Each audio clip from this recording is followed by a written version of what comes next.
जी वापस आपका रुख करूं। डॉक्टर लोकेंद्र शर्मा हमारे साथ जुड़ चुके सीनियर प्रोफेसर है फार्माकोलॉजी। बहुत स्वागत है डॉक्टर लोकेंद्र सर। आप जरा इस पर प्रकाश डालिए, मुझे ये बताइए कि लापरवाही इस मामले में किसकी है, किसकी गलती से बच्चों की जान गई है, क्या एक्शन लिया जा रहा है? साइड इफेक्ट इतना बड़ा कि जान पर बनाई है सर। इसमें देखो कुछ जानकारी सबको होनी चाहिए, जानकारी का अभाव है बहुत ज्यादा। ये एक तो सबसे इम्पोर्टेंट चीज है कि ये दवाई 4 साल से कम के बच्चों को नहीं दी जाती। और ये अक्सर लोग गलती करते हैं, या इवन चिकित्सक भी कुछ लोग गलती कर देते हैं। ये सिर्फ जो बड़ों के लिए दिया जाता है वो बच्चे ले लेते हैं इसको। ये एक बहुत बड़ा साइड इफेक्ट करती है। इसमें कई बार जो है इंडस्ट्रियल केमिकल मिक्स होता है, डाइथाइल ग्लाइकोल मिक्स हो जाता है कई बार, ये इसमें होता है। उस वजह से विदेशों में भी ये इंसिडेंस हो चुकी, दिल्ली में भी कुछ साल पहले हो चुकी इंसिडेंस। और ये एक इस दवाई का साइड इफेक्ट है, इस तरह की इंसिडेंसेस होती हैं, सेडेटिव हिप्नोटिक ड्रग है। ये एक दूसरी इसमें बड़ी बहुत प्रॉब्लम ये है, ये ओवर द काउंटर अवेलेबल है, मतलब बिना डॉक्टर की सलाह के बिना से डॉक्टर की सलाह के लेते हैं, और साइड इफेक्ट होता है तो बताते नहीं है लोग। अगर मान लो किसी प्रोडक्ट में ज्यादा कंसंट्रेटेड है, या बड़ों का प्रोडक्ट बच्चों ने ले लिया, बच्चों को 4 साल पहले कम छोटे बच्चों को देना ही नहीं है, लेकिन ये बहुत कारगर दवाई है, की खांसी में बहुत अच्छी इफेक्टिव है, इसलिए डॉक्टर इसको लिख देते हैं। और मरीज भी अपने हिसाब से डायरेक्टली, केमिस्ट भी बिना डॉक्टर की सलाह के दे देता है। अब 4 साल के बच्चे को आप ही बड़ों की दवाई जो कि डॉक्टर लोकेंद्र, यानी आप ये कह रहे हैं कि दवा में कोई खामी नहीं है, ये बच्चों के लिए नहीं थी, 4 साल से कम उनको दिया गया, इसलिए ये दिक्कत हुई और बच्चों पर नुकसान हुआ इतना। हाँ, दूसरा एक चीज और होती है कि प्रोडक्शन में कई बार ड्रग जो है स्पूरियस या लो स्टैंडर्ड बन जाती है, ड्रग्स कंसंट्रेट होती है। जैसे एक अपन दवा में हमेशा कहते हैं शेक वेल बिफोर यूज, मतलब आप उसको हिला के यूज करें। अगर आपने उसको यूज नहीं किया, नीचे कंसंट्रेटेड चला गया। दूसरा, उसमें इंडस्ट्री केमिकल मिक्स हो जाता है, कई बार डाइथाइल ग्लाइकोल मिक्स हो जाता है, इस वजह से इसके साइड इफेक्ट है। एज सच इस दवाई के भी साइड इफेक्ट है कि सेडेटिव होती है। अगर आपने अल्कोहल, स्मोकिंग और ऐसी दूसरी कोई भी सेडेट करने वाली दवा के साथ ले लिया तो इसके साइड इफेक्ट बढ़ जाएंगे, एकदम बहुत ज्यादा हो जाएंगे। और आप ये कह रहे हैं कि जितने भी बच्चे यहाँ बीमार हुए सभी 4 वर्ष से कम के थे, लेकिन डॉक्टर ने ही उनके लिए लिखी थी। हाँ, अगर डॉक्टर ने लिखी है तो गलत है। अगर डॉक्टर 4 साल के कम बच्चों को अगर ये लिख रहा है मतलब ये गलत है, उसको इस तरह से नहीं लिखना चाहिए। दूसरी चीज ये है कि अगर दवाई के बनने में कई प्रॉब्लम हुई है, दवाई स्पूरियस ड्रग बन गई, या दवाई में कोई केमिकल तो नहीं है, जैसे कि मैंने पुराना केसेस रिपोर्ट हुए हैं पूरे वर्ल्ड में, दूसरी कंट्री में हो चुका, कई कंट्रियों में सप्लाई बंद हो गई हिंदुस्तान की जेनेरिक ड्रग की। तो इन सब चीजों की जानकारी लोगों को होना जरूरी है। लोग दवा के रिपोर्ट नहीं करते।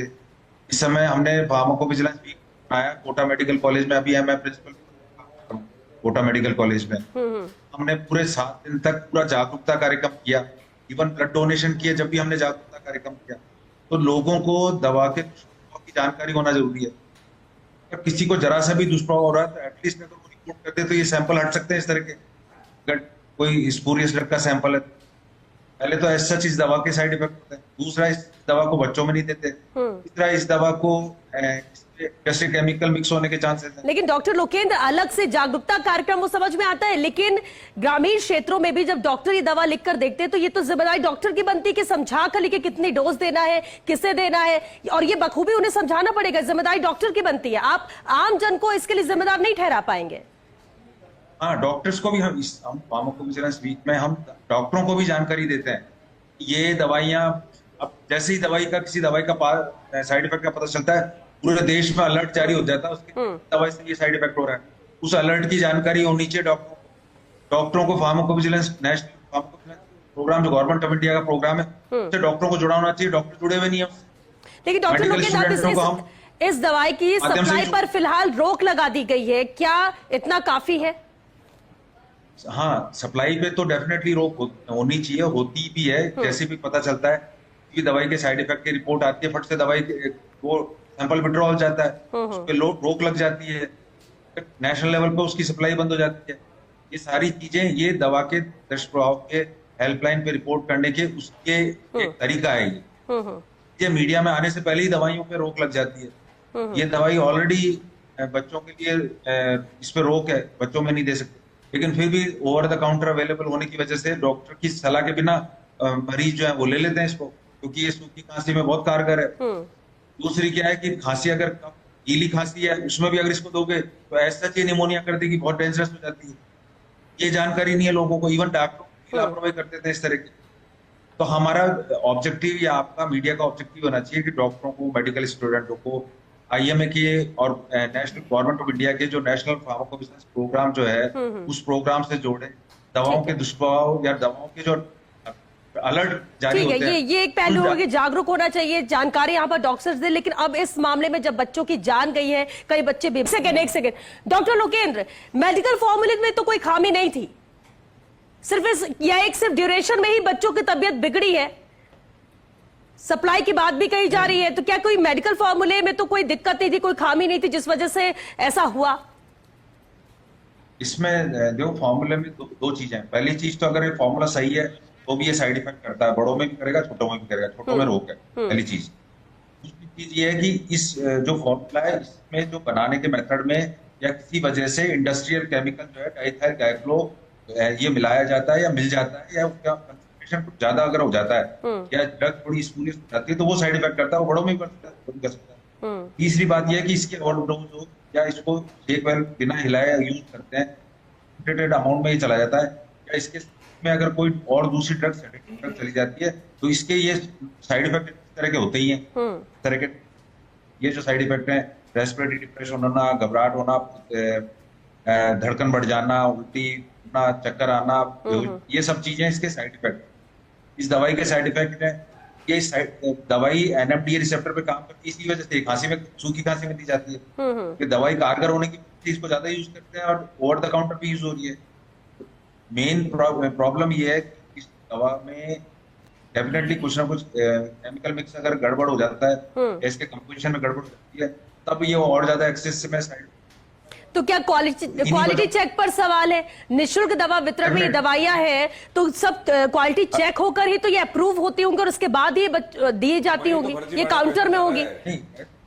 दवाइयां जो आती हैं वो जनरली हर लेवल पे इनकी क्वालिटी चेक होती है, लेकिन कई बार क्वालिटी चेक के बावजूद भी प्रॉपर इनको रखा नहीं जाता, दवाई को टेम्परेचर मेंटेन नहीं होता। ऐसे बहुत सारे रीजंस होते हैं, उस वजह से कि प्रॉपर अच्छा डॉक्टर लोकेंद्र, क्या इसकी भी मॉनिटरिंग होती है? चलिए दवाइयां सब काउंटर्स पे, निःशुल्क दवा वितरण है, पूरे प्रदेश भर में लोगों को फ्री सरकार की तरफ से दवाइयां मिलती है और आम जन गरीब तो इसी पर आश्रित रहता है। क्या इसकी भी मॉनिटरिंग होती है कि रख रखाव कैसा है इन दवाइयों का? सरकारी सप्लाई में जो दवाई आ रही है उसकी जो मॉनिटरिंग बाकी दूसरी दवाइयों की मॉनिटरिंग से ज्यादा होती है, सैंपल टेस्टिंग ज्यादा होती है। वो बात अलग है कि मान लो सैंपल टेस्टिंग के बावजूद इसको अलाउ कर दें, दवा के दुष्प्रभाव हो रहे हैं उसकी रिपोर्टिंग के बावजूद ये दवा अलाउ रहे, ये ऐसी गलतियां कई बार हो जाती है। ये डेथ और ये डॉक्टर लोकेंद्र, क्योंकि वक्त खत्म हो रहा है, मुझे एक रिएक्शन लेना है, लेकिन एक फाइनल कमेंट आपसे जरूर चाहेंगे। आम जन को क्या हिदायत आप देंगे? क्योंकि देखिए अब इस मामले में तो जांच होगी, कार्रवाई होगी, एक्शन होगा, ये अलग बात है, लेकिन आम जन जो अपने बच्चों को यहाँ से दवाइयां ले रहा है, दे रहा है, घर परिवार में दवाइयां इस्तेमाल कर रहे हैं, उन्हें क्या हिदायत देंगे आप? क्या ध्यान रखने की जरूरत है? सबसे पहली चीज तो ये है कि दवाइयां जो है डॉक्टर की सलाह से लें, बिना नीले। बड़ों की दवाई को बच्चे लेने लग जाते हैं, चाहे गोली हो, चाहे कैप्सूल हो, चाहे सिरप। दूसरी चीज ये है कि आप दवाई ले रहे हैं, आप होता है, कुछ भी होता है, उसकी रिपोर्ट करें। इसके लिए मैं मरीजों के अलावा भी डॉक्टर्स और मेडिकल स्टूडेंट्स को भी, हम आईएमए जयपुर साउथ का मैं सेक्रेटरी भी हूँ, कि अभियान के तहत हम बच्चों को जोड़ रहे हैं, पूरे देश में जोड़ रहे हैं।